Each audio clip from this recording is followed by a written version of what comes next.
দেখো আবার বলছি, এখানে দুটি সংখ্যা, একটি 11 আর একটি হচ্ছে 1.1। এই দুটির মধ্যে কোনটি বড় বলো তো? দুইটাই সমান। দুইটাই সমান। আচ্ছা চলো দেখি সমান কিনা। তাহলে এই পাশে আছে কত? 11। আমি যদি এই পাশের দশমিকটাকে তুলে নিই, কিভাবে তুলি আমরা জানি, দশমিক তুলবো, নিচে দিব একটা 1, দশমিকের বদলে কি দিলাম? 1। আর এই যে একটি সংখ্যা, দশমিকের পর আরো একটি সংখ্যা আছে, ওটার জন্য কি দিব? 0।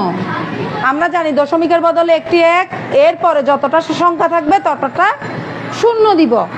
তাহলে আমাদের সংখ্যাটি হচ্ছে এই পাশে 11 আছে, এই পাশে কত আছে? 10/11। ঠিক আছে? ওর নিচে কি 10 আছে? এই 11-র নিচে কি 10 আছে? আনতে হবে না?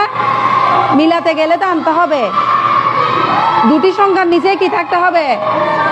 সমান থাকতে হবে। তাহলে আমি একটি 10 আনি, কিভাবে আনবো একটু দেখো।